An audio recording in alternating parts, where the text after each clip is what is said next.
Darius Slay looking a little shaky.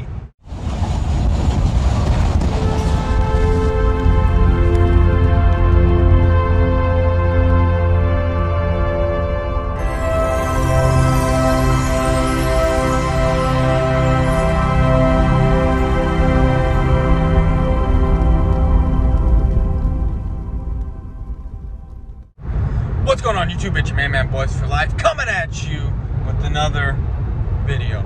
Okay, so before anyone says shit that is not of a Cowboy fan, because Cowboy fans know why I do this, but if you're an Eagles fan, you are part of the NFC East, which means you are my business, because we play you twice a year. So when I report or when I say things about certain players, get off my fucking back and go eat a dick and suck my dick, bitch.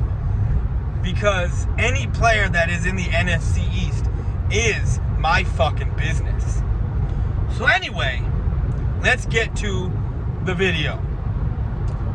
So I keep seeing all over YouTube how these wide receivers of the Philadelphia Eagles, the Rager, Quez Watkins, and Hightower, I think John is his first name, Hightower, how they're excelling, how they're doing so well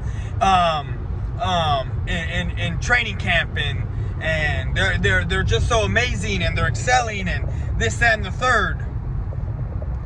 But yet all I see are 10, 15 second clips of them going one-on-one. And it's not even just the rookies. This is Sean Jackson as well, going one-on-one with Darius Slay. Now, we know this Darius Slay and Deshaun Jackson bit started, earlier this week, I think? Yeah, it was earlier this week. I want to say like Monday or Tuesday. And now we're seeing Quez Watkins burn Slay. We're seeing Hightower burn Slay. Some of these guys even burning Rasul Douglas, which we all know Rasul Douglas isn't even on the threshold or the cusp of a Darius Slay. And what I mean by that is Darius Slay at one point was really good and such a top player. Douglas isn't even, I'm going to use a Sandlot reference, good enough to lick the dirt off his cleats. Okay? Rasul Douglas, so these rookies burning Rasul Douglas on go routes and simple, just simple routes isn't a stretch for me to believe. But for these rookies to be burning a caliber player like Darius Slay and burning him something awful, says one of a few things. Either Darius Slay is taking plays off and these rookies are burning him on those plays, and these clips are getting out, which are giving false hope to Eagle fans, because now Eagle fans are doing videos talking about, look how great he looks against Slay. That's scenario one. Scenario two is that Slay is giving it all, his all, and he's just getting burnt by rookies. Now, I'm giving it more to I'm putting it more on Slay than the rookie being good, because they're rookies, and I'm not saying they can't make an immediate impact whatsoever. But if Slay is a top 5 quarterback, and these 5th and 6th and 7th round picks are burning the shit out of Slay, why did these guys go so late in the draft? You know what I'm saying? Why did they go so late if they're burning elite wide receivers like this? So that's another scenario, and that leads me to believe that Slay is losing a step. That's what I think is actually happening. So if Joey Shakes is telling me truth about Darius Slay doesn't take off on one-on-one plays, and these rookies are beating him like a dead horse, beating him like a red-headed stepchild, beating him worse than Ike beat Tina, then Darius Slay is what I said he was going to be all along. An overpaid corner who is, I want to say 30, if not 29, if not 30, coming off of another injury. I'm not saying another injury year, because he was injured for a little bit in that year with, I want to say it was his leg. I don't know if it was, I can't remember if it was his knee or his ankle, his foot. I can't remember. But either way, Slay is hitting 30, and I've said this time and time again, when you're about 30 and you play the cornerback position, 31, if you're not top guy, I'm sorry, you lose a step. You lose a step. There's not very many 30-year-olds, 31-year-olds, people past 30 that are corners that can do what some of these guys can do. And I take it, like I said, there's not very many. I'm not saying none of them. There are exceptions to the rule. But Darius Slay is coming off of an injured few weeks last year. He's approaching 30. I'm telling you, it looks like he's lost a step in these practices, in these mini camps. He doesn't look the same. And that smells bad news for the Eagles, because we know what the Eagles have done in the past. They go out, get a big time corner, and the dude ends up being trash for that team.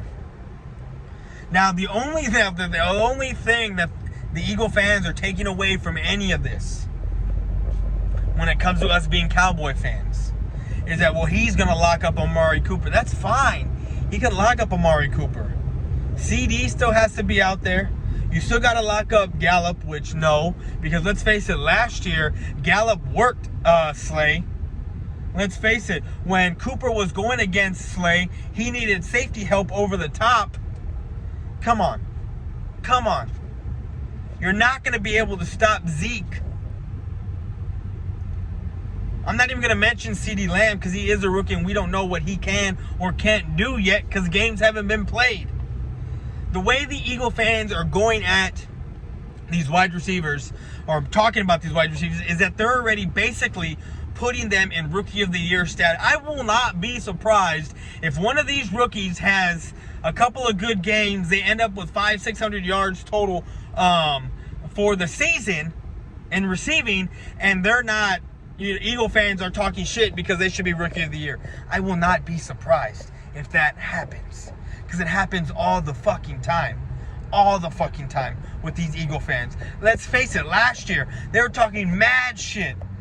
JJ with Alshon and da-da-da and this and that. And now look, JJ's probably a bust. JJ, if he don't get it in gear this year, it looks like he won't be on the team next season. We've seen this hype time and time again. Time and time again. Last year in training camp, all I heard was JJ looks like this, JJ looks like that. They do not learn. And the only reason I can say shit like this is because you do not see me talking about CeeDee Lamb being this amazing guy in training camp, because it's fucking training camp. It's not a game situation. I don't come on here and look at film and be like, oh my God, look how amazing this guy is doing. Look how Trayvon Diggs, look how he's shutting down these wide receivers. Our top wide receivers, which, let's face it, some people are calling our wide receiving core the best in the league. I'm not going to say nothing until I see it. But people are saying that. And no, I don't know if Trayvon Diggs is shutting down Amari or Gallup or even CD. I don't know. I was just using that as an example. But either way, you do not see me on here saying shit like that. Because I don't do that shit. I don't. I call out so much hypocrisy. That's the only thing I do. The only thing I do on here is call out bullshit. And right now, a lot of Eagle fans are posting bullshit, getting hopes up. Now let's get one thing straight. I'm not saying it can't happen in games that these guys can be something special. I'm not saying that. What I'm saying is don't get your hopes up because of what's going on in practice. That's what I'm saying. Do not get your hopes up and be believers, and then come in game time, Hightower's not even on the team because they're giving JJ, because he makes more money. Quez Watkins isn't on the team because finally Alshon's back. Because remember, you have Alshon. Oh, and Marquise Goodwin. Now that he's gone, you're going to have another wide receiver out there. Whether it's Quez Watkins or John Hightower. So you're going to have CD's for us. You're going to have Rager. You're going to have Deshaun Jackson. You're going to have JJ. And you're going to have Alshon. That's 4. That's 4. Rager's going to be out there. That's 5. Most NFL teams carry 6 guys. And if you carry 7, one of those guys is probably a punt returner and normally doesn't get in the game. Now you have Jalen Reagor, who's returning punts right now. So I'm just saying, do not get your hopes up. Do not come on here and talk about, look how great this team looks. Look how great our wide receivers look. Because let's face it. These wide receivers are burning and putting the screws to a guy who looks like he's lost a step. Deshaun Jackson, one of the fastest guys in the league still, burning the shit out of Darius Slay on a simple go route. Like, it was just a go. Burning the shit out of him. And what's crazy is that more than likely, Darius Slay knows what's coming. And see, here's another scenario. That's going on here. That is that kind of The Eagles are putting out clips. And I may have talked about this earlier. The Eagles are putting out clips because we don't know how many times that Darius Slay is going against these guys. We don't know how many times, if he's going up against these guys 10, 15, 20 times, and he's getting burnt 1 or 2 times. And if that's the case, then the Eagles are doing no justice for the motherfucking Eagles fans. Because let's face it, if Darius Slay is locking down these corners 95% of the time, and that other 95 to 90%, 99% of the time, and that 1 to 5% that they're not, and they're making moves, and the Eagles are recording and putting that out there for Eagle fans to see. That's wrong, bro. That's getting Eagle fans' hopes up big time. And I can see that happening too. It's a whole plethora of things. But anyway, I hope you really watched till the end. That's all I got. I'm out. Peace.